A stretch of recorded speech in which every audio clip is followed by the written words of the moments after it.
Assalamualaikum warahmatullahi wabarakatuh. Selamat pagi, salam sejahtera bagi kita semua. Perkenalkan, nama saya Muhammadian Purnama dari Prodi S1 Matematika kelas 2020E Universitas Negeri Surabaya. Kali ini saya akan menjelaskan tentang vitamin yang larut dalam lemak. Nah, vitamin yang dikonsumsi oleh manusia itu dibagi menjadi dua, yaitu vitamin yang larut dalam lemak dan vitamin yang larut dalam air.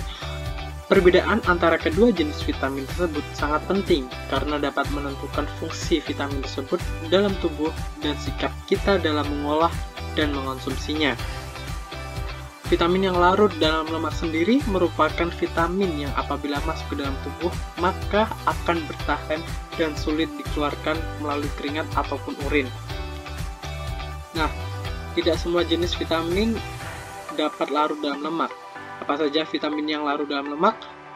Yaitu ada vitamin A, vitamin E, maksudnya vitamin D, vitamin E, dan vitamin K. Baik, langsung aja vitamin A. Nah, vitamin A merupakan vitamin yang larut dalam lemak dan diperlukan untuk perkembangan dan fungsi berbagai organ pada tubuh manusia, seperti mata, kulit, sistem kekebalan tubuh, dan bagian tubuh lainnya. Maka dari itu, tubuh akan mengalami berbagai gangguan apabila kekurangan vitamin ini. Vitamin A bukan merupakan senyawa tunggal, tetapi sekelompok senyawa larut air yang dikenal dengan retinoid, dan bentuk yang paling umumnya adalah retinol. Tetapi bentuk lainnya adalah asam retinoat dan retinoat yang jarang ditemukan dalam makanan. Vitamin A memiliki bentuk alternatif, yaitu vitamin A2 atau dehidroretinal. Nah, ada beberapa manfaat dari vitamin A yang sangat baik untuk tubuh, yaitu yang pertama ada memperbaiki fungsi mata. Manfaat vitamin A yang paling utama adalah memperbaiki penglihatan dan mengobati gangguan mata, termasuk degenerasi makula terkait usia atau bisa disingkat AMD, glaukoma, serta katarak. Nah, yang kedua ada mengatasi masalah kewanitaan. Nah, manfaat untuk mengatasi berbagai masalah kewanitaan ini seperti periode menstruasi yang terlalu lama, sindrom pramenstruasi atau biasa disebut PMS, infeksi vagina, infeksi jamur, penyakit payudara, fibrokistik, dan untuk mencegah kanker payudara. Nah, selanjutnya ada manfaat untuk meningkatkan sperma. Tidak pada hanya wanita, banyak pria yang memperoleh manfaat dari vitamin A, yaitu untuk meningkatkan jumlah produksi sperma. Nah, yang keempat adalah baik untuk kulit. Nah, vitamin A juga digunakan untuk memperbaiki kondisi kulit untuk masalah seperti jerawat, eksim, psoriasis, cold sore atau herpes, luka bakar, ataupun luka yang kena terbakar sinar matahari. Selanjutnya ada mengatasi gangguan saluran pencernaan. Nah, untuk mengatasi gangguan pencernaan ini bisa digunakan untuk penyakit MAH, gangguan gastrointestinal, penyakit Crohn, penyakit gusi, infeksi sinus, ataupun infeksi saluran kemih atau biasa disebut ISK. Yang terakhir adalah mencegah penyakit berbahaya.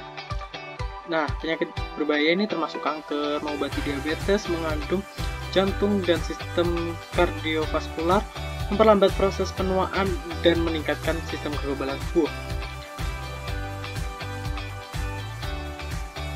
Nah, makanan yang mengandung vitamin A biasanya dapat ditemui pada buah dan sayur-sayuran, telur, susu, mentega, margarin, daging, hati, dan minyak ikan. Jumlah kebutuhan vitamin A setiap orang berbeda-beda. Faktor utama yang mempengaruhi adalah faktor usia. Nah, jumlah kebutuhan vitamin A bisa dilihat pada slide ini.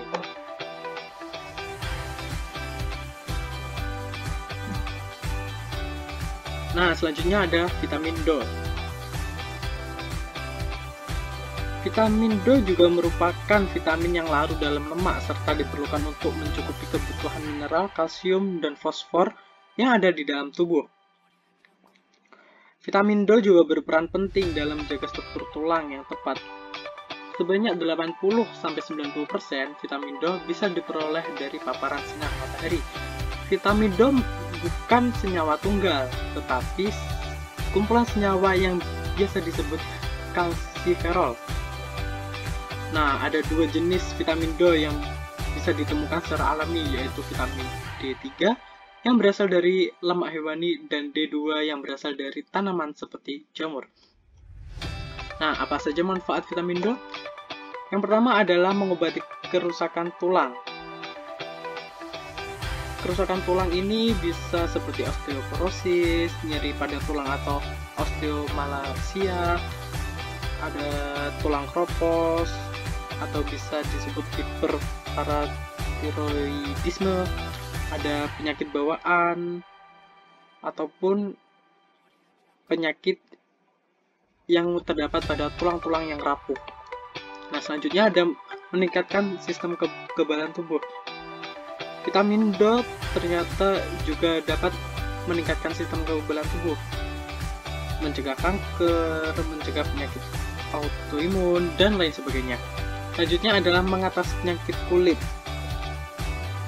Beberapa orang menggunakan vitamin D untuk penyakit kulit seperti vitiligo, skleroderma, lupus vulgaris, dan lain sebagainya. Selanjutnya adalah mencegah penyakit berbahaya. Penyakit berbahaya ini seperti tekanan darah tinggi dan kolesterol tinggi, terus diabetes, obesitas, kelemahan otot, terus asma, bronkitis, dan lain sebagainya. Nah, sumber makanan yang mengandung vitamin D itu bisa didapat dari makanan seperti ikan kering makarel, sarden, tuna, dan sebagainya. Untuk mendapatkan vitamin D lebih banyak, perbanyak konsumsi produk seperti susu, jus, dan sereal. Nah, untuk mendapatkan yang lebih banyak lagi, seperti yang telah dikatakan pada awal, vitamin D bisa diperoleh dari paparan sinar matahari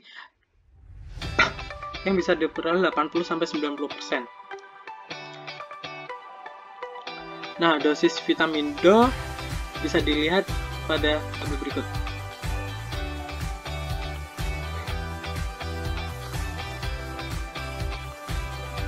Selanjutnya adalah vitamin E. Vitamin E adalah vitamin yang larut dalam lemak juga.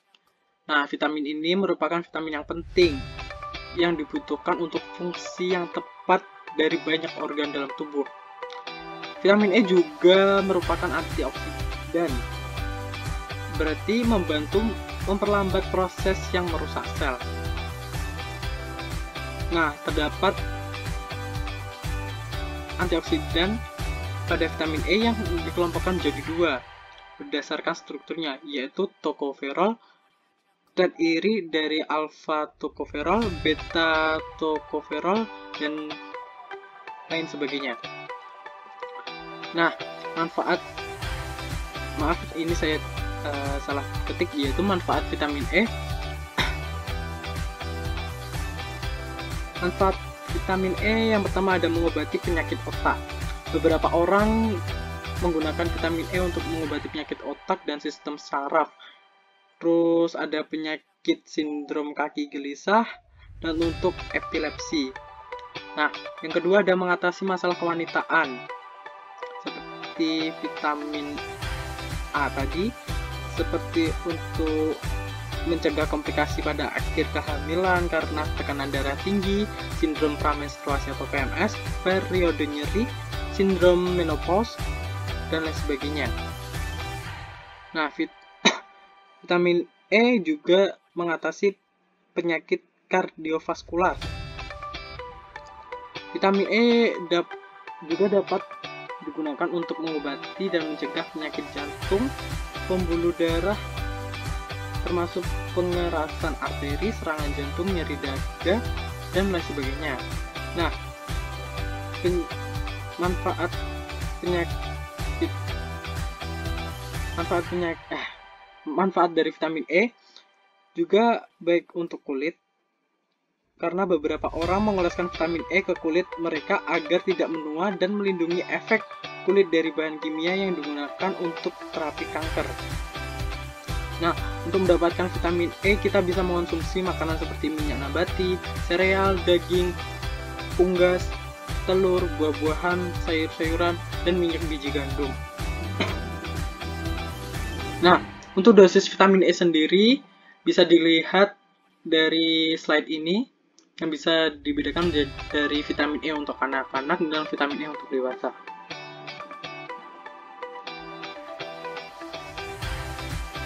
Selanjutnya ada vitamin K.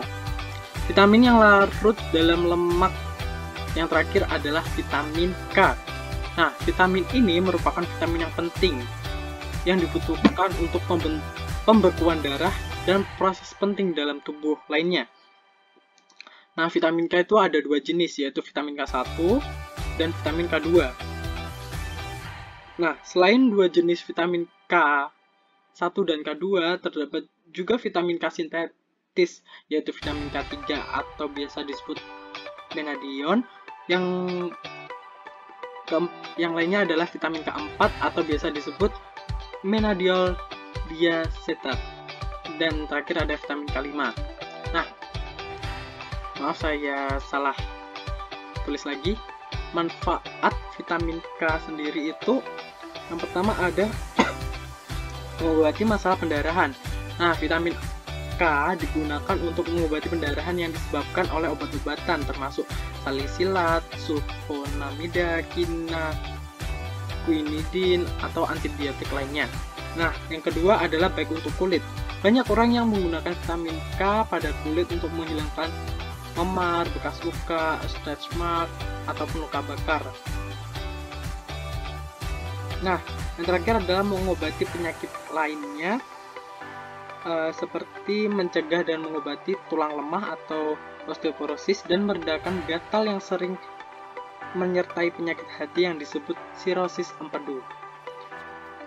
Nah, vitamin K1 banyak terkandung dalam sayuran hijau, sedangkan vitamin K2 ditemukan dalam sumber hewani dan kedelai fermentasi. Sumber makanan untuk vitamin K1 dan K2 adalah seperti kale, hati, kuning telur, bayam, peter selil, dan mentega. Nah, untuk dosis vitamin K bisa dilihat di slide ini, yaitu ada dosis untuk anak-anak dan dosis untuk dewasa.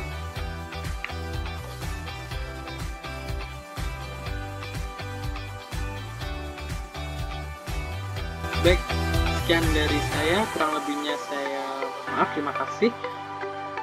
Selamat pagi, wassalamualaikum warahmatullahi wabarakatuh.